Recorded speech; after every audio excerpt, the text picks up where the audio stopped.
들릴라가 삼손에게 이르되 당신의 마음이 내게 있지 아니하면서 당신이 어찌 나를 사랑한다 하느냐. 당신이 이로써 3번이나 나를 희롱하고 당신의 큰 힘이 무엇으로 말미암아 생기는지를 내게 말하지 아니하였도다 하며 날마다 그 말로 그를 재촉하여 조름해 삼손의 마음이 번뇌하여 죽을 지경이라. 삼손이 진심을 드러내어 그에게 이르되 내 머리 위에는 삭도를 대지 아니하였나니 이는 내가 모태에서부터 하나님의 나시린이 되었음이라. 만일 내 머리가 밀리면 내 힘이 내게서 떠나고 나는 약해져서 다른 사람과 같으리라 하니라. 들릴라가 삼손이 진심을 다 알려주므로 사람을 보내어 블레셋 사람들의 방백들을 불러 이르되 삼손이 내게 진심을 알려주었으니 이제 한 번만 올라오라 하니 블레셋 방백들이 손에 은을 가지고 그 여인에게로 올라오니라.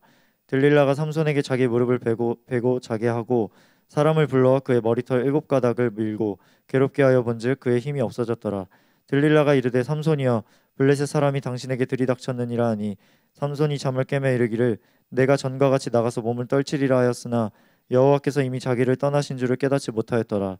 블레셋 사람들이 그를 붙잡아 그의 눈을 빼고 끌고 가사에 내려가 노줄로 매고 그에게 옥에서 맷돌을 돌리게 하였더라. 그의 머리털이 밀린 후에 다시 자라기 시작하니라. 블레셋 사람의 방백들이 이르되 우리의 신이 우리 원수 삼손을 우리 손에 넘겨주었다 하고 다 모여 그들의 신 다곤에게 큰 제사를 드리고 즐거워하고 삼손이 여호와께 부르짖어 이르되 주 여호와여 구하옵나니 나를 생각하옵소서. 하나님이여 구하옵나니 이번만 나를 강하게 하사 나의 두 눈을 뺀 블레셋 사람에게 원수를 단번에 갚게 하옵소서 하고 삼손이 집을 버틴 두 기둥 가운데 하나는 왼손으로 하나는 오른손으로 껴 의지하고 삼손이 이르되 블레셋 사람과 함께 죽기를 원하노라 하고 힘을 다하여 몸을 굽힘에 그 집이 곧 무너져 그 안에 있는 모든 방백들과 온 백성에게 덮이니 삼손이 죽을 때에 죽인 자가 살았을 때에 죽인 자보다 더욱 많았더라. 아멘. 네, 오늘 말씀 제목은 하나님께서 사용하시는 그릇입니다. 오늘 말씀 제목은 하나님께서 사용하시는 그릇입니다. 네, 미국의 발명가이자 이제 사업가였던 이제 토마스 에디슨은 실패는 성공의 어머니라는 말을 남깁니다. 이제 그가 위대한 발명가였지만 발명에 성공하기까지는 수많은 실패를 거쳤다는 것을 보여주는 말입니다. 이처럼 이제 세상에서 성공한 사람도 수많은 실패를 거치게 되면서 비로소 옳은 길이 무엇인지 알고 고쳐나가게 되는 것처럼 저희도 하나님 나라를 가는 여정 가운데 수많은 실패를 경험하면서 다시 올바른 길로 고쳐가게 됩니다. 이제 중요한 것은 실패를 깨달았을 때 올바른 길로 고쳐가는 것일 것입니다. 오늘 말씀은 이제 실패했던 삼손에 대한 말씀입니다. 하나님께서 이 말씀을 주시는 것은 저희가 실패했다고 좌절하게 하기 위함이 아닙니다. 이제 성경에서의 실패 사례를 통해서 우리가 잘못된 길로 가고 있었던 모습이 있다면 그것을 깨닫고 또 반면교사 삼아서 올바른 길로 고쳐나가게 하시기 위함입니다. 오늘 말씀을 통해서 자신이 올바른 길로 가고 있다는 것을 깨닫게 해주신다면 계속해서 하나님 앞에 올바른 길로 가시는 여러분들이 되고 또한 잘못된 길로 가고 있었다면 다시 올바른 길로 고쳐나가는 계기가 되시기를 바랍니다. 네, 오늘 저희가 삼손에 대해서 보기 전에 먼저 삼손이 태어난 시대의 배경에 대해서 보도록 하겠습니다. 사사기 2장 6절에서 7절 말씀입니다. 전에 여호수아가 백성을 보내매 이스라엘 자손이 각기 그들의 기업으로 가서 땅을 차지하였고 백성이 여호수아가 사는 날 동안과 여호수아 뒤에 생존한 장로들 곧 여호와께서 이스라엘을 위하여 행하신 모든 큰 일을 본 자들이 사는 날 동안에 여호와를 섬겼더라. 아멘. 네, 이스라엘 1세대의 실패를 이제 눈앞에서 보고 하나님의 말씀을 따라서 광야를 통과한 2세대가 이제 가나안 땅을 차지하게 됩니다. 가나안 땅을 차지하는 이제 위대한 하나님의 비전을 성취하고 한 세대가 저무는 시점이 된 것입니다. 여호수아가 이제 사는 날 동안과 그 뒤에 장로들 그리고 하나님이 행하신 큰 일을 본 자들이 사는 날 동안 이스라엘은 여호와를 섬기는 날을 계속해서 살았습니다. 이제 여기까지만 보면 굉장히 해피엔딩인 것 같지만 이제 여호수아 세대가 죽고 난 다음에 문제가 되기 시작합니다. 사사기 2장 13절에서 15절 말씀입니다. 곧 그들이 여호와를 버리고 바알과 아스다롯을 섬겼으므로 여호와께서 이스라엘에게 진노하사 노력하는 자의 손에 넘겨주사 그들이 노력을 당하게 하시며 또 주위에 있는 모든 대적의 손에 팔아 넘기심에 그들이 다시는 대적을 당하지 못하였으며 그들이 어디를 가든지 여호와의 손이 그들에게 재앙을 내리시니 곧 여호와께서 말씀하신 것과 같고 여호와께서 그들에게 맹세하신 것과 같아서 그들의 괴로움이 심하였더라. 15절 말씀을 좀 보면은 하나님께서 이스라엘 백성들에게 맹세하셨던 것과 같다고 말씀합니다. 이스라엘이 지금 이 괴로워하는 것은 하나님께서 이스라엘에게 맹세하신 것과 같다는 것입니다.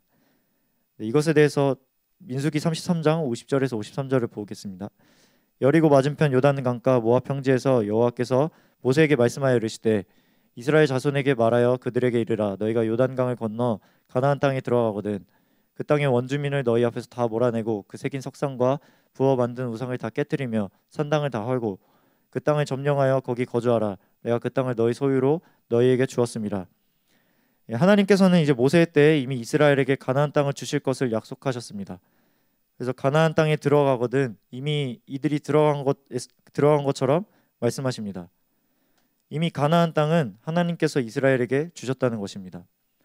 이제 저희는 캠퍼스 땅을 바라볼 때 이스라엘 백성들처럼 저희 자신을 메뚜기와 같이 여기고 또 캠퍼스에 있는 세상 사람들을 거대하게 바라봅니다. 그리고 우리가 과연 그 캠퍼스를 개척할 수 있을까? 그 캠퍼스에 있는 사람들을 전도할 수 있을까? 걱정하지만 하나님 편에서는 그것이 걱정되는 일이 아닙니다. 하나님께서 걱정하시는 것은 하나님의 백성이 하나님께서 주신 비전을 이루어 가나안 땅에 들어간 이후 하나님을 배반하고 그 땅에 거주하는 가나안 족속들의 풍습을 받아들여서 우상을 섬기고 음란한 제사를 따라하게 될 것을 걱정하셨습니다. 민수기 33장 55절에서 56절 말씀입니다. 너희가 만일 그 땅의 원주민을 너희 앞에서 몰아내지 아니하면 너희가 남겨둔 자들이 너희의 눈에 가시와 너희의 옆구리에 찌르는 것이 되어 너희가 거주하는 땅에서 너희를 괴롭게 할 것이요 나는 그들에게 행하기로 생각한 것을 너희에게 행하리라. 사사기 1장 내용을 쭉 보면 여호수아 세대가 가나안을 정복하는 내용이 나오게 됩니다. 그리고 반복해서 나오는 구절들이 있습니다. 그들을 쫓아내지 못하였으며 라는 이 구절이 계속해서 반복되는데 가나안 족속들을 온전히 쫓아내지 못하는 구절이 계속 반복되는 것입니다. 하나님께서 가나안 땅에 들어가게 될 텐데 이들을 온전히 쫓아내지 않으면 너희에게 가시가 될 것이라 말씀하셨음에도 다 쫓아내지 못한 것입니다. 주의 말씀에서와 같이 가나안 족속들을 쫓아내지 못한 이스라엘은 여호수아 세대가 저문 이후에 그들의 풍습을 보고 배워서 하나님을 떠나 우상을 섬기게 됩니다. 그리고 하나님께서 이스라엘에게 경고하신 대로 또 맹세하신 대로 말씀대로 이루어지게 됩니다. 모두가 하나님을 이렇게 배반하고 떠난 시대에 하나님께서는 미디안과 아말렉과 같은 이방인들의 손을 통해 이스라엘을 징계하십니다. 농경시대였던 당시 이방인들이 풍요를 준다고 믿었던 바알을 따를 때 나의 먹고 사는 문제가 해결될 것이라고 믿었습니다. 근데 그 결국은 이제 미디안과 아말렉에게 넘겨지는 원래는 가나안 땅을 정복하는 사명을 받았던 이스라엘이 이방인들에게 정복당하는 삶이 됩니다. 저희도 캠퍼스에 들어가면 세상 사람들이 돈이나 또 스펙, 학업, 술, 음란, 자신들의 기준으로 꼭 해야만 하는 것들을 얘기해 줍니다. 이때 당시에 이스라엘 백성들에게 가나안 족속들이 아무리 자신들의 기준으로 바알이 풍요를 보장해주는 신이라고 얘기했어도 나의 인생을 책임져 주시는 하나님과의 관계가 있었다면 이스라엘은 과연 바알을 선택했을까요? 마찬가지로 캠퍼스에서 다른 사람들이 얘기해주는 꼭 필요한 것들이 하나님과의 관계가 있는 사람에게도 유혹으로 다가오지 않을 것입니다. 이스라엘은 하나님을 버리고 우상을 선택한 결과로 이방인들의 손에 고통을 당하게 됩니다. 이제 그런 시대 가운데 이스라엘은 다시 하나님께 부르짖기 시작합니다. 그리고 하나님께서는 사사들을 보내주셔서 그때마다 이방인들의 손에서 건져주십니다. 근데 이렇게 고난이 있을 때는 하나님께 부르짖다가도 사사가 있을 때는 부르짖고 사사가 있을 때는 죄악을 행하지 않습니다. 근데 이제 하나님께서 보내신 사사가 죽게 되고 이제 평안함이 있을 때는 또 문제가 없을 때는 금방 하나님께로부터 돌아서게 됩니다. 사사와 하나님과의 관계는 있지만 이스라엘과 하나님과 관계는 없는 것입니다. 그래서 부모님, 믿음의 선배들의 신앙이 없어지면 사사의 신앙이 없어지면 나의 신앙은 없어지는 것입니다. 사람 앞에서 신앙을 하는 것입니다. 이제 사사 시대에는 이런 문제들이 계속해서 반복됩니다. 오늘 본문에서의 삼손은 이런 시대에 사사로서 부르심을 받게 됩니다. 첫 번째로 실패하는 삼손에 대해서 보겠습니다. 저희가 알다시피 이제 삼손은 결과적으로 사사로서 실패하게 됩니다. 삼손이 왜 실패했는지에 대해서 몇 가지 보도록 하겠습니다. 먼저 첫 번째로 교제하지 않음입니다. 이제 오늘 본문에 나오지는 않지만 삼손은 태어나기도 전에 부모님의 믿음으로 사사로서 부르심을 받게 됩니다. 사사기 13장 3절에서 5절 말씀입니다. 여호와의 사자가 그 여인에게 나타나서 그에게 이르시되 보라 내가 본래 임신하지 못함으로 출산하지 못하였으나 이제 임신하여 아들을 낳으리니 그러므로 너는 삼가 포도주와 독주를 마시지 말며 어떤 부정한 것도 먹지 말지니라. 보라 내가 임신하여 아들을 낳으리니 그의 머리 위에 삭도를 대지 말라. 이 아이는 태에서 나옴으로부터 하나님께 바쳐진 나시린이 됨이라. 그가 블레셋 사람의 손에서 이스라엘을 구원하기 시작하리라 하시니. 아멘. 네, 이후에 이 여인은 남편인 이 단지파의 마노아라는 사람에게 가서 이 사실을 알리게 됩니다. 그리고 이제 마노아는 자신이 낳게 될 아이에게 어떻게 행할지 구하게 됩니다. 하나님께서 블레셋 사람의 손에서 이스라엘을 구원하게 하실 나시린을 낳게 하실 거라는 말씀을 듣고 나서 어떻게 키워야 할지 하나님께 구하는 기도를 하는 것입니다. 그리고 마노아의 기도를 들으신 하나님께서 다시 여인에게 천사를 보내셔서 이 아이, 즉 삼손에게 이제 어떻게 행해야 될지 알려주십니다. 그리고 이제 삼손의 부모는 하나님께 제사를 올려드리는 것으로 삼손을 낳게 됩니다. 이것이 삼손의 시작입니다. 그래서 믿음의 부모로부터 삼손이 물려받은 은혜가 어떠했나요? 이제 모세나 또 사무엘, 세례 요한과 비교해서 결코 작지 않았다는 것을 알 수 있습니다. 그런데 이런 정말 감동적인 이런 믿음의 부모의 모습 이후에 장성하게 된 삼손의 첫 장면은 딥나의 여자를 얻겠다고 부모와 교제하는 모습입니다. 네, 사사기 14장 3절에서 4절 말씀은 우혁 형제님이 한번 읽어주세요. 네, 삼손이 딥나의 여자를 얻겠다고 얘기하는 것으로 인해 삼손의 부모는 이제 삼손을 염려합니다. 이제 보이는 영적 권위자와의 관계는 하나님의 관계를 상징합니다. 그래서 삼손은 이런 부모와 어떤 영적인 것에 대해서 교제하지 않습니다. 이제 뭐 자신은 이미 결정했고 자신의 뜻을 부모에게 통보할 뿐입니다. 이제 부모가 어떤 얘기를 해도 들을 마음이 없습니다. 영적인 교제를 하지 않는 이유가 자신은 사사이기 때문에 또는 모태신앙이기 때문에 또는 직분자니까 교제할 필요가 없다고 여기는 교만함 때문일 수 있습니다. 아니면 이제 어떤 이유에서는지 부모를 신뢰하지 않았을 수도 있습니다. 근데 그 이유가 부모를 신뢰하지 않는 것이든지 또는 삼손의 교만함 때문이든지 삼손은 믿음의 부모와 교제하지 않는 습관이 형성된 사람이었습니다. 그 결과 이후에 이제 딥나로 내려가서 사자를 이렇게 찢어 죽이는 사건이 있는데요. 그 사자를 찢어 죽이는 일과 또 죽은 사자의 몸에서 뭐 벌떼와 꿀이 있는 것을 보고 그것을 먹는 것, 그리고 이제 그것을 자신의 부모에게 들여 먹는 일을 부모와 교제하지 않는 방법으로 하게 됩니다. 교제하지 않고 영적인 권위 아래 들어가지 않음으로써 이제 자신도 그 죄를 분별하지 못했을 뿐만 아니라 이제 그의 부모까지도 시체에 있던 그런 꿀을 먹게 하는 일을 합니다.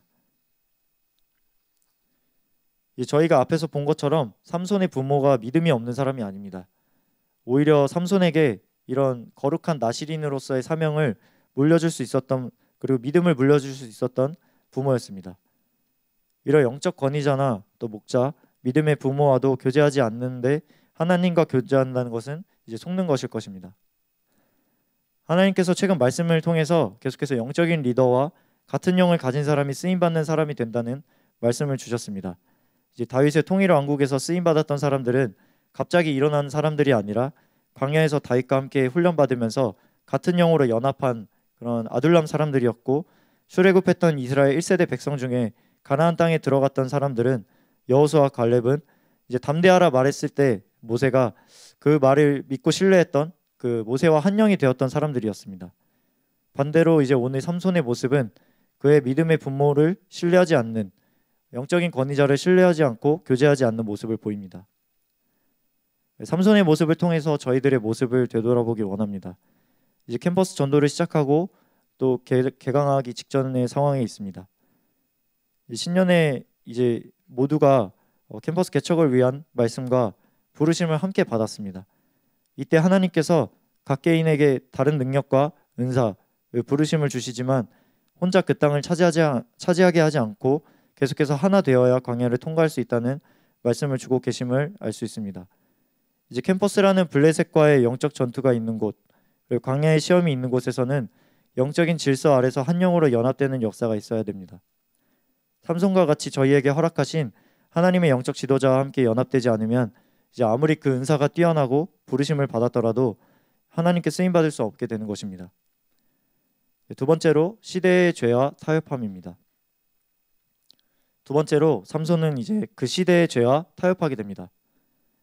사사 시대에 이스라엘 백성들이 지었던 죄는 이제 주로 하나님을 떠나서 바알을 섬기는 죄였습니다. 바알에게 제사를 지내는 방법의 특징은 이제 음행을 행한다는 것이었습니다. 이제 그 시대에 자신의 먹고 사는 문제를 해결하기 위해서 우상을 섬기고 또 음란함과 쾌락을 즐기는 죄의 풍습이 만연했다는 것입니다. 이제 삼손은 이러한 시대에 거룩하게 구별된 나실인으로서 부르심을 받게 됩니다.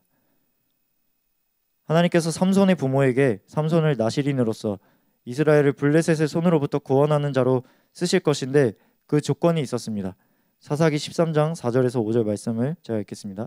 그러므로 너는 삼가 포도주와 독주를 마시지 말며 어떤 부정한 것도 먹지 말지니라. 보라, 네가 임신하여 아들을 낳으리니 그의 머리 위에 삭도를 대지 말라. 이 아이는 태에서 나옴으로부터 하나님께 바쳐진 나실인이 됨이라. 그가 블레셋 사람의 손에서 이스라엘을 구원하기 시작하리라 하시니. 포도주와 독주를 마시지 말며 어떤 부정한 것도 먹지 말 것, 머리 위에 삭도를 대지 않는 것에 대해서 말씀하십니다. 거룩하게 구별되는 것에 대해서 하나님께서 요구하시는 것입니다. 근데 삼손은 그러한 삶을 살지 않습니다. 부정한 시체에서 난 꿀을 먹고 또 음란한 죄를 짓습니다. 딥나에 가자마자 보는 것이 어떤 자신이 좋아하는 여자입니다. 거룩하게 구별되지 않는 것에 아무런 거리낌이 없었습니다. 사사기 16장 1절 말씀입니다. 삼손이 가사에 가서 거기서 한 기생을 보고 그에게로 들어갔더니, 이제 가사는 블레셋 지역입니다. 이제 아이러니하게도 삼손은 이스라엘이 하나님 앞에 떠나서 이렇게 바알을 섬기고 또 음란한 그런 제사를 짓는 그것 때문에 하나님의 임재가 떠나간 것 때문에 삼손이 부르심을 받게 되었는데, 이방인들이 있는 땅에 가서 이방인들처럼, 그리고 이스라엘이 쫓아내지 못한 가나안 족속을 따라서 우상을 섬긴 것처럼 이렇게 똑같은 이스라엘 백성들과 똑같은 죄를 짓게 됩니다. 나실인으로 사사로 부르심 받았는데 어떻게 그런 삶을 살 수 있지 생각할 수 있지만, 사실 이 모습은 저희의 모습과 똑같습니다. 지금 시대에는 어떤 죄들이 만연해 있습니까? 여러분들이 방금 떠올린 그 죄에서 여러분들은 자유하신지 돌아보기를 원합니다. 거룩하게 구별되어 있는지 돌아보기를 원합니다. 삼손이 시대의 죄와 타협하여서 구별되지 못하였을 때 그 결과는 자신을 적들에게 내어주는 것으로 나타나게 됩니다. 사사기 16장 15절에서 16절 말씀을 지우자매님이 한번 읽어주세요. 들릴라가 이제 삼손에게 3번이나 당신의 힘이 어디에서 생기는지를 물었다고 얘기합니다. 그리고 이제 날마다 그 말로 삼손을 재촉해서 졸랐습니다. 우리가 물론 제3자의 입장에서 보는 것이기 때문에 이렇게 막 답답한 마음이 들기도 합니다. 3번이나 힘이 어떻게 하면 없어지는지 물어봤을 때 삼손은 이제 거짓으로 답변해 주는데요. 이제 들릴라가 블레셋이 올라온다고 얘기할 때 그때마다 이제 결박한 채로 블레셋을 맞이하게 됩니다. 이제 이 정도 되면 들릴라가 자신에게 왜 이 힘이 없어지는 그 이유에 그 방법에 대해서 물어보는지 의심할 만도 한데, 이제 성경은 삼손이 얘기해 줄까 말까 번뇌하여 죽을 지경이라고 말씀합니다. 이제 눈이 가려지니까 내 영에 해가 되는지 그렇지 않은지 이제 생각 자체를 해보지 않습니다. 지금 당장 눈앞에 보이는 쾌락이 좋으니까 죄를 상징하는 들릴라를 포기할 수 없는 것입니다. 그리고 삼손은 하나님과 들릴라 사이에서 번뇌합니다. 사사기 16장 17절에서 19절 말씀입니다. 삼손이 진심을 드러내어 그에게 이르되 내 머리 위에는 삭도를 대지 아니하였나니 이는 내가 모태에서부터 하나님의 나실인이 되었음이라. 만일 내 머리가 밀리면 내 힘이 내게서 떠나고 나는 약해져서 다른 사람과 같으리라 하니라. 들릴라가 삼손이 진심을 다 알려주므로 사람을 보내어 블레셋 사람들의 방백들을 불러 이르되 삼손이 내게 진심을 알려주었으니 이제 한 번만 올라오라 하니 블레셋 방백들이 손에 은을 가지고 그 여인에게로 올라오니라. 들릴라가 삼손에게 자기 무릎을 베고 자게 하고 사람을 불러 그의 머리털 7가닥을 밀고 괴롭게 하여 본즉 그의 힘이 없어졌더라. 이제 결국 삼손은 하나님과 들릴라 사이에서 번뇌하다가 들릴라를 선택하고 자신의 진심을 얘기해 줍니다. 세상에서 이제 우리에게 필요하다고 말하는 것들이 죄인된 저희들의 눈에 보기에는 이제 하나님보다 더 좋아 보일 때가 있습니다. 학업을 열심히 하거나 또 스펙을 열심히 쌓고 또 술 마시면서 다른 사람들과 대인관계를 원만하게 하면서 사회생활을 배우고 또 이성 친구를 만나보는 그런 경험을 하는 것이 유익이 된다는 것처럼 얘기를 들으면 그럴듯합니다. 왜 그런 것을 해보면 안 되는 걸까? 나는 왜 그렇게 구별되어야 하는 걸까? 그런 죄에 대해서 저희에게 좋은 것을 주는 것처럼 달콤한 얘기를 할 때 번뇌가 됩니다. 그러나 그 열매는 결코 달지 않습니다. 들릴라가 삼손에게 원하는 것이 삼손의 사랑인 것처럼 얘기합니다. 그런데 삼손이 이를 믿고 진심을 얘기해 줄 때 들릴라는 은을 받고 삼손의 블레셋 방백들에게 팔아넘기는 일을 합니다. 결국 저희가 하나님보다 사랑하여서 포기할 수 없는 이 죄는 우리를 영적으로 결박하여 대적 원수 마귀에게 내어준다는 것을 알 수 있습니다. 이제 물론 학업과 스펙을 열심히 해야 하고 사회생활도 해야 다른 사람들을 전도할 수 있습니다. 그러나 그것이 어떤 나를 위한 것처럼 보여도 하나님께서 나에게 주시지 않은 것 이상으로 내가 그것에 얽매이게 될 때, 하나님과 둘 중 하나를 선택해야 될 만큼 커지게 될 때, 삼손처럼 번뇌하게 될 지경에 이르렀다는 것은 이미 내가 그것을 하나님과 같이 여기고 있다는 것을 뜻합니다. 그리고 결국 하나님이 아닌 세상이 얘기하는 것을 따라가게 될 때 거룩하게 구별되지 못하면 내 영혼을 스스로 속박해서 사단에게 내어주는 것과 같이 됩니다. 이제 감사하게도 하나님께서는 저희 공동체에 매일 아침에 회개할 기회를 주고 계십니다.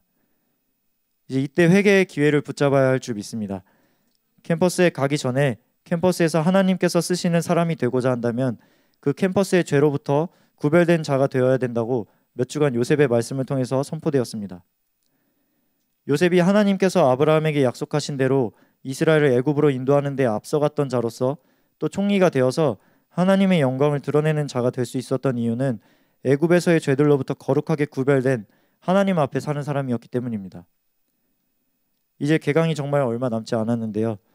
이제 캠퍼스에 가기 전에 내 힘으로 놀라운 일을 이루겠다고 포부를 다지기 이전에 이 시대의 죄에 먼저 끌려다니지 않는 그런 인생이 되고 강력한 회개를 통해서 죄와 구별될 수 있는 거룩한 능력을 가진 자들이 될 것을 믿음으로 선포합니다. 네, 세 번째로 착각함입니다. 네, 삼손은 하나님께서 아직 자신을 쓰신다는 착각 속에 있었습니다. 사사기 16장 20절 말씀입니다.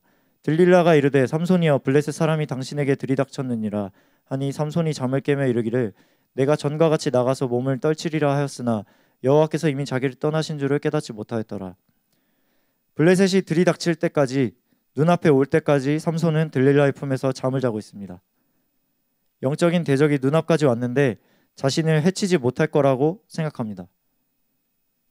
이전에도 3번이나 블레셋이 올라왔는데 삼손은 그때마다 다 블레셋을 이깁니다.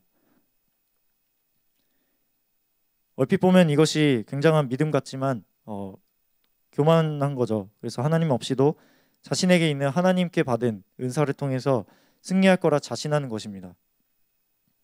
삼손의 은사는 다른 사람보다 힘이 사자를 찢을 정도로 이렇게 초인적으로 세다는 것에 있습니다. 삼손은 그동안 이제 하나님께서 주신 은사를 통해서 사자를 찢기도 하고 또 블레셋과의 수많은 전투에서 가볍게 승리할 수 있었습니다. 이제 음란한 죄를 짓고 또 부정한 시체를 가까이 하고 이렇게 나시린으로서 거룩하게 구별되지 않아도 겉으로는 블레셋과의 싸움에서 계속해서 아무런 문제 없이 승리하고 또 하나님께서 계속해서 사용하시는 것처럼 보입니다. 그렇기 때문에 대적이 가까이 올 때까지 잠들어서 안주하는 것입니다. 예배를 드리는 자리에 있거나 또는 직분을 갖고 있거나 또 어떤 것을 인도하고 또 섬기는 부서에 있거나 하게 될 때 또 어떤 은사를 가지고 섬기게 되면 속기 쉬울 때가 많습니다. 삼손이 계속해서 죄를 짓는데 계속해서 블레셋과의 전투에서 승리하는 것처럼 하나님의 일하심이 저희 삶 가운데 일어나게 되면 저희도 문제없다고 착각하게 되기가 너무나도 쉽습니다. 사사기 16장 19절 말씀입니다. 들릴라가 삼손에게 자기 무릎을 베고 자게 하고 사람을 불러 그의 머리털 7가닥을 밀고 괴롭게 하여 본즉 그의 힘이 없어졌더라. 19절 말씀을 다시 보면 들릴라가 머리털을 다 민 게 아닙니다. 7가닥 정도만 밀었습니다. 머리카락 7가닥이 밀렸다는 것을 인지할 수 있는 분이 계신가요? 그것을 알기가 어렵죠. 삼손은 그의 힘이 머리카락에서 나왔다고 생각했지만 진짜 머리카락에서 나온 것이 아닙니다. 나실인으로서의 정체성을 잃은 삼손의 삶에 더 이상 거룩하게 구별된 삶을 살지 않고 죄를 짓는 삼손의 삶에 하나님의 임재가 떠나간 것을 상징한다는 것을 알 수 있습니다. 하나님의 임재를 잃게 된 삼손은 결국 대적에게 결박당한 채로 이제 조롱거리로 전락하게 됩니다. 사사기 16장 21절에서 23절 말씀입니다. 블레셋 사람들이 그를 붙잡아 그의 눈을 빼고 끌고 가사에 내려가 노줄로 매고 그에게 옥에서 맷돌을 돌리게 하였더라. 그의 머리털이 밀린 후에 다시 자라기 시작하니라. 블레셋 사람의 방백들이 이르되 우리의 신이 우리 원수 삼손을 우리 손에 넘겨주었다 하고 다 모여 그들의 신 다곤에게 큰 제사를 드리고 즐거워하고, 삼손은 믿음의 부모를 통해서 놀라운 은혜를 받은 것으로 시작해서 블레셋으로부터 이스라엘을 구원할 하나님의 사람, 나실인으로서 또 사사로서 부르심을 받았는데, 오히려 블레셋에게 사로잡혀서 이방인들의 신인 다곤에게 영광을 올려드리게 하는 그런 도구가 됩니다. 그리스도인인 저희가 세상과 구별되지 않고 계속해서 죄에 무뎌진 채로 한 번, 두 번, 세 번 자꾸 죄의 유혹에 빠져들다 보면 처음에는 그 문제가 곧바로 드러나지는 않습니다. 어떠한 때는 삼손이 블레셋을 수차례 이겼던 것처럼 하나님께서 삶에서 행하시는 것과 같은 일들이 일어나기도 합니다. 그러나 문제의식이 점점 사라지게 됩니다. 대적은 저희가 죄를 즐기는 차원에 가만히 두지 않습니다. 계속해서 저희를 죄의 포로가 되게 해서 중독되게 하고 어느 순간 사망에 이르게 하기 위해서 서서히 죽게 만듭니다. 그리고 최후에는 하나님의 영광이 나타나는 약속을 받은 이들을 넘어뜨려서 오히려 세상의 조롱거리가 되는, 이 사람들에게 밟히는 소금이 되게 합니다. 하나님께서 저희를 큰 용사로 사용하셔서 캠퍼스 땅을 취하는 도구로 사용하실 것이라는 약속의 말씀을 주셨습니다. 신실하신 하나님께서는 저희를 넘어뜨리려고 하는 사단보다 크시고 주신 약속의 말씀을 반드시 이루시는 분이십니다. 그러나 사단은 하나님의 일을 방해하기 위해서 저희를 계속해서 방해합니다. 죄에 대해서 근신하여 깨어있지 않고 삼손처럼 대적이 눈앞까지 왔는데도 잠들어 있으면 어느 순간 하나님의 임재를 잃었는데도 잃은 줄 모르고 결국 부르심과는 전혀 다른 이방인들의 조롱거리로 전락하는 삶을 살게 됩니다. 하나님과 친밀한 교제를 이루고 하나님의 임재 안에 거하는 삶을 살았던 하나님께 합한 사람 다윗을 보면 성령 충만한 사람은 하나님의 임재가 떠나간다는 것에 민감하게 느낀다는 것을 알 수 있습니다. 시편 32편 3절에서 5절 말씀을 진흥 형제님이 한번 읽어주세요. 아멘. 네, 다윗이 우리아를 살인하고 밧세바를 범하는 이 간음의 죄를 저질렀을 때 하나님의 임재가 그에게서 떠나갔습니다. 이제 하나님의 임재가 떠난 상황에서 다윗은 영적인 고통 가운데 거하게 됩니다. 그리고 날마다 이제 진액이 빠져서 여름 가뭄에 마름같이 되었다고 고백합니다.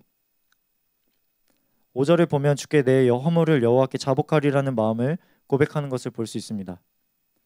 주님의 인격적인 사랑과 은혜를 맛보아 아는 사람은 하나님의 임재가 떠나간 그 상태를 견딜 수가 없습니다.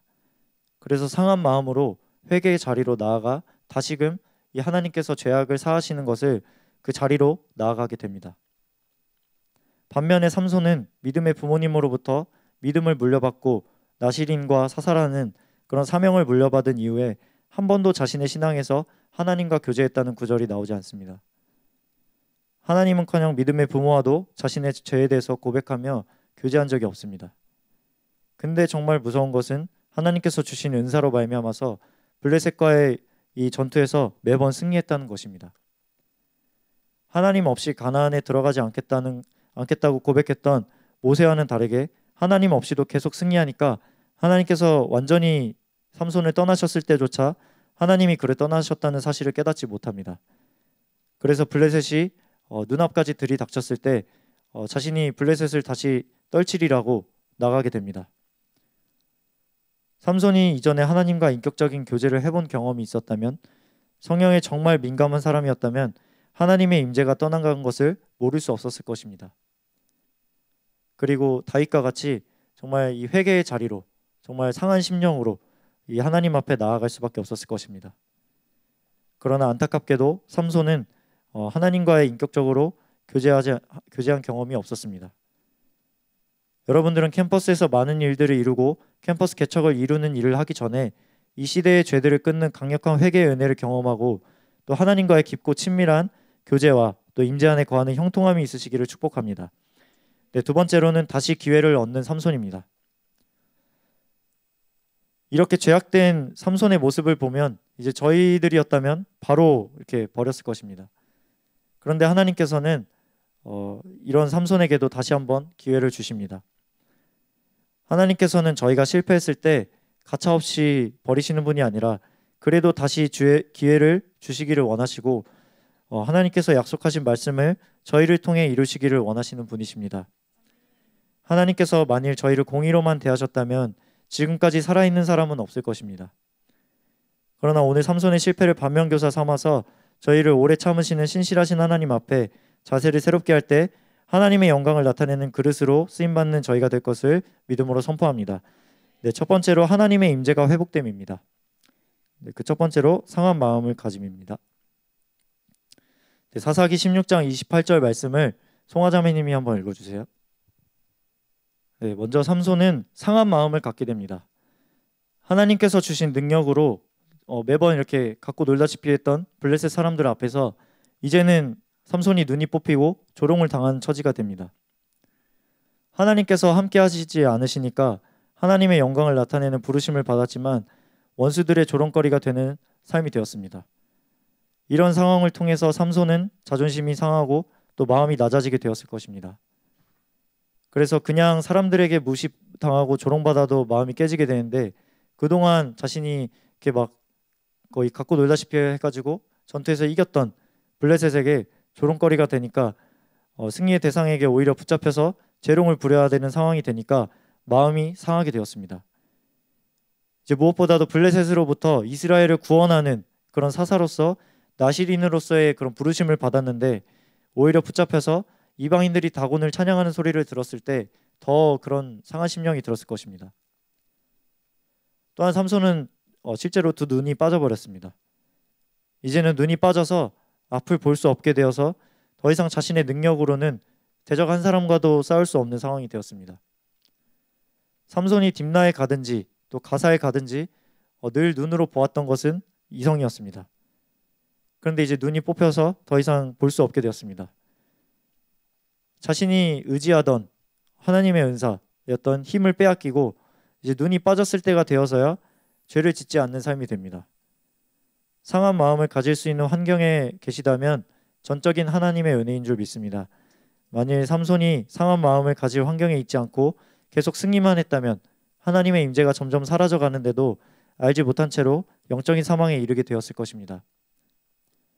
아무런 상한 마음도 들지 않고 평안하기만 하다면 위기감을 느껴야 할 것입니다.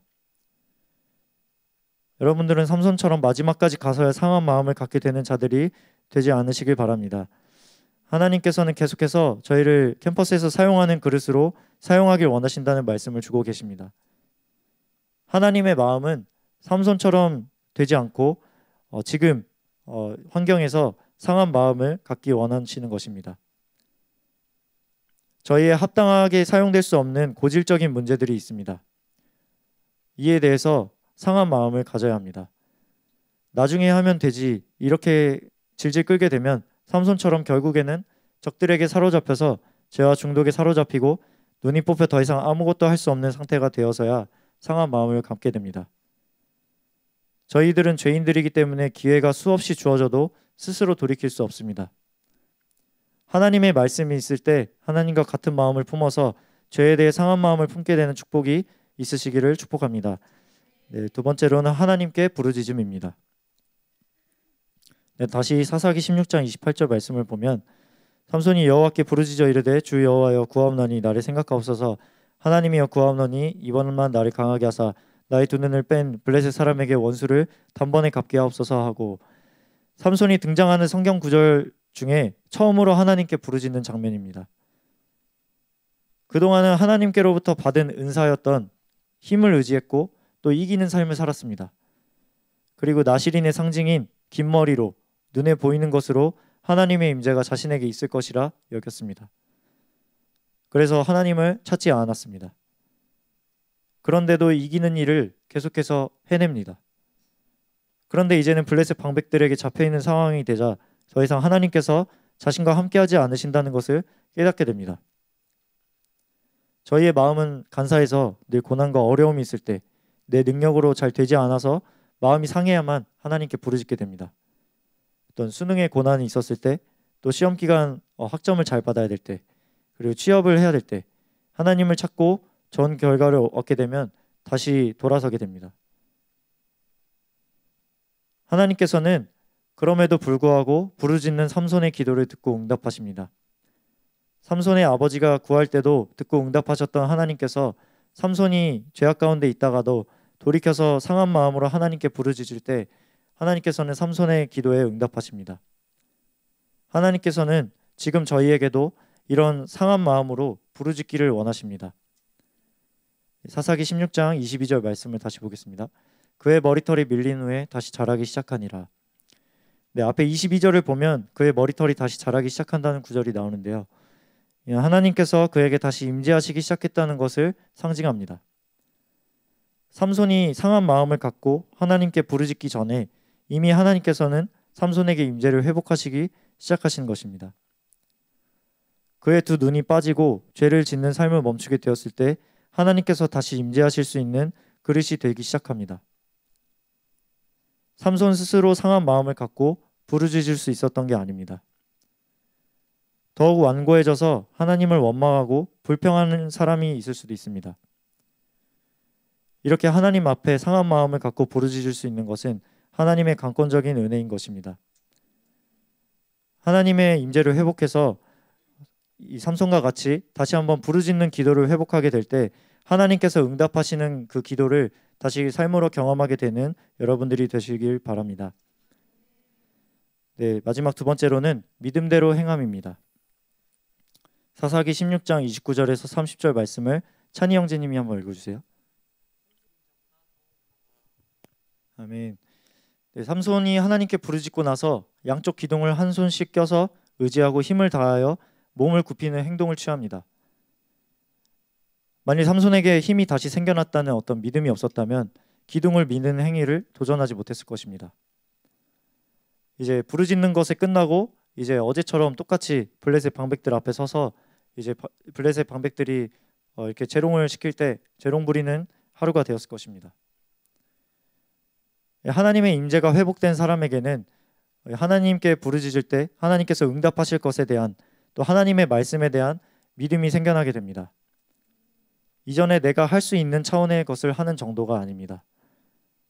삼손은 하나님의 임재가 떠나가고 나서 두 눈을 뽑혔고 블레셋 방백들에게 잡혀가서 방금 전까지도 조롱당하던 상황이었습니다. 이전에 삼손이 경험해 본 적이 없는 그런 마주해 본 적이 없는 상황 가운데 있었습니다. 그래서 하나님께 이전처럼 부르짖고 힘을 다한다고 해서 이렇게 블레셋을 이겼던 그 과거가 다시 반복해서 하나님께서 삼손에게 다시 힘을 주실 거라는 이게 믿음으로 보이지 않는 믿어야만 보일 수 있는 그런 상황이었던 것입니다. 어떤 일에 대해서는 저희 스스로 뭔가 할 수 있습니다. 그러나 이로 인해서 저희는 속기가 쉽습니다. 저희는 죄에 대해서 상한 마음을 가지고 돌이키고자 하는 것도 또 하나님 앞에 부르짖는 것도 이제 믿음으로 행하는 것도 하나님의 임재 없이는 할 수 없습니다. 하나님의 임재 없이 많은 사람을 불러 모을 수도 있습니다. 그러나 그것이 하나님께서 기뻐하시는 일일지는 장담할 수 없습니다. 마태복음 7장 22절에서 23절 말씀입니다. 그날에 많은 사람이 나더러 이르되 주여 주여 우리가 주의 이름으로 선지자 노릇하며 주의 이름으로 귀신을 쫓아내며 주의 이름으로 많은 권능을 행하지 아니하였나이까 하리니 그때 내가 그들에게 밝히 말하되 내가 너희를 도무지 알지 못하니 불법을 행하는 자들아 내게서 떠나가라 하리라. 하나님께서는 하나님의 임재 없이 행하는 하나님께서 모르시는 일들을 불법이라고 말씀하십니다. 모세는 이스라엘 1세대 백성들과 함께 가나안에 함께 들어가지 못합니다. 근데 모세에게 가나안에 들어갈 기회가 있었습니다. 그러나 하나님께서 거기에 함께하지 않으시겠다고 하실 때 가나안에 들어가지 않는 것을 선택합니다. 하나님의 사람들은 어떤 성과에 매이지 않게 됩니다. 하나님의 임재와 하나님과의 어떤 충만한 사랑 그리고 교제를 사모합니다. 그래서 하나님의 임재가 없으면 가나안에 들어가도 의미가 없다는 것을 알게 됩니다. 다윗도 사사시대에 빼앗겼던 법궤가 다시 예루살렘에 들어오는 것을 아이처럼 기뻐했습니다. 하나님께서 자신에게 왕으로서 기름 부어주셨을 때, 자신이 왕으로 세워졌을 때, 그 약속이 이루어진 것보다도 하나님의 법궤가 들어왔을 때, 회복되었을 때 너무나도 기뻐하는 모습을 보입니다. 하나님의 임재 안에 거했던 모세와 다윗의 인생은 이후에도 하나님께서 기억해 주시는, 그래서 하나님께서 이들을 기억하시기 때문에 다음 세대들에게도 축복이 이어지는 너무나도 귀하게 쓰임받는 인생이 됩니다. 결론입니다. 삼손은 마지막이 되어서야 하나님의 은혜로 혼자서 블레셋 3만 명을 죽이는 일에 쓰임받습니다. 그동안에는 자신의 힘과 노력의 선물을 얻었다면 이번에는 하나님의 능력에 의지하여 하나님께 쓰임받는 그릇이 됩니다. 그러나 삼손의 처음 부르심을 생각해보면 사무엘을 제외하고는 어떤 모든 사사 중에서도 삼손처럼 믿음의 부모가 먼저 이렇게 정결하게 구별되어서 믿음의 유산을 물려준 사사는 없었습니다. 기드온은 오히려 아버지가 우상을 강력하게 섬기던 집안에서 사사가 되었습니다. 하나님께서 블레셋으로부터 이스라엘을 구원할 것이라는 위대한 사명과 은혜를 삼손에게 주셨는데도 정작 자신은 하나님의 임재를 경험해 본 적이 없이 훈련되지 못한 삶, 또 거룩하게 구별되지 않은 삶으로 하나님의 임재를 잃어버려서 처음 받은 귀한 것들을 전부 쏟고 이방신들을 영광받게 만드는, 하나님의 더 큰 영광을 드러낼 수 있는 가능성과 기회를 모두 잃게 됩니다. 부르심 받은 것보다 훨씬 초라하게 쓰임받게 된 것입니다. 이제 말씀을 준비하는 기간 동안 사실 이제 이 말씀에 대해서 하나님께서 본문을 주셨을 때 사실 괴로운 마음이 많이 들었습니다. 이제 다른 누구보다도 저에게 이 말씀이 해당되는 말씀이었기 때문입니다. 이렇게 뭔가 시간은 없는 것 같은데 말씀을 준비하는 기간에 하나님의 인도하심이 없이 느껴져서 굉장히 괴로운 마음이 들었습니다. 그런 가운데서 기도하는데 하나님께서 먼저 말씀을 주시기 전에 제 모습을 돌아보게 해주셨습니다. 그래서 무엇을 위해 분주하게 살고 있는지 물어보시는 것 같았습니다. 뭔가 분주한 삶을 사는데 하나님과 친밀한 교제를 나누는 삶을 살고 있는지, 하나님의 그 충만한 임재 가운데 거하고 있는지 돌아보게 하시면서 열심을 갖고 뭔가 하는데 하나님이 주시는 기쁨이나 감동이 남는 것이 아니라 뭔가 하고 있다는 만족감밖에 남지 않는 삶을 살고 있다는 마음을 주셨습니다. 그러면서 금식 수련회 때 봤던 그 간증 영상에 대해서 하나님께서 떠올리게 해주셨습니다. 그 간증하셨던 목사님께서 목사님의 사역을 통해 많은 성도들이 은혜를 경험하고 또 성령 체험을 하는 등의 역사가 일어났지만 이제 정작 그 간증하시는 목사님께는 하나님께서 버리심받은 마음을 주시면서 책망하셨던 것이 떠오르게 되었습니다. 이제 그제서야 제가 지금 무엇을 위해서 훈련을 받고 있는지, 캠퍼스 개척을 도전하고 있는지, 또 직장에서의 훈련을 받고 있는지, 하나님께서 저를 사용하시는 주체가 되시고 또 하나님의 사명이 저의 목적이 된다는 것을 되돌아보게 해주셨습니다.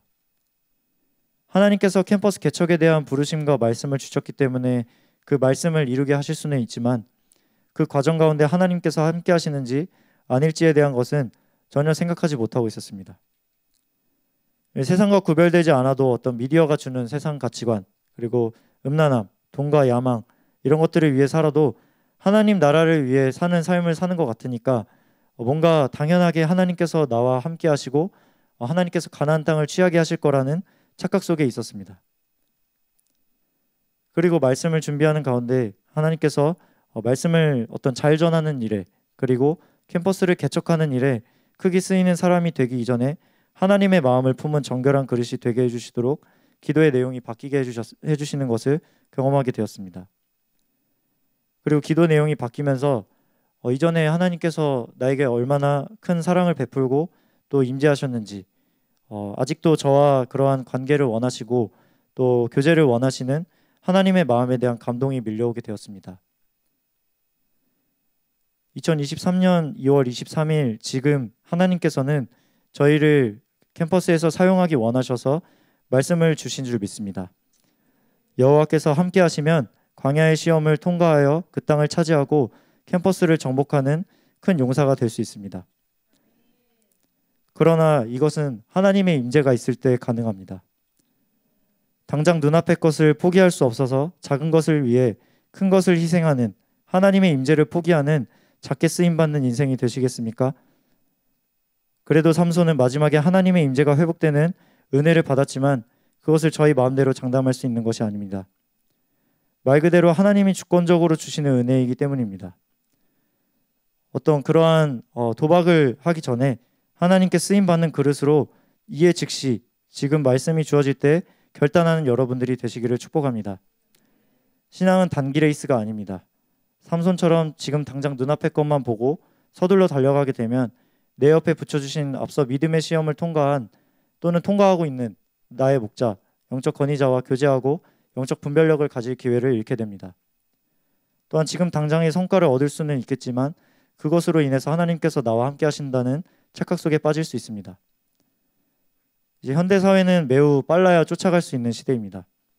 정신없이 캠퍼스 흐름을 쫓아가다 보면 어느 순간 하나님을 놓치게 될 수 있습니다. 하나님의 임재 가운데 거해 있지 않으면 그러한 하나님의 임재가 나에게서 떠나갔는지 깨달을 수 없습니다. 그리고 상한 마음으로 하나님의 임재를 다시 회복할 수 있도록 회개의 자리로 나아가기가 쉽지 않습니다. 하나님 나라의 역사를 위해서 성실히 충성을 다해 순종해야 합니다. 그러다 보면 때로는 분주하고 밤을 새워야 할 때도 있습니다. 그러나 저희가 잘못된 성실함을 갖기 이전에 학기가 시작하기 전에 저희 자신이 옳게 가고 있는지 점검하기를 원합니다. 저희 자신이 하나님께 받은 말씀, 비전 그러한 것이 삼손과 같이 하나님께 쓰임받고 있다고 이루고 있다고 얼마든지 착각할 수 있습니다. 먼저는 하나님께 받은 것을 행하기 전에 영적 권위자와 먼저 교제하는 습관을 통해 그것이 옳다는 확증을 주실 때 행하고 멈추게 하실 때 멈추는 공동체 안에서 하나님께서 허락하신 권위 아래 순종하는 훈련을 받으시길 바랍니다.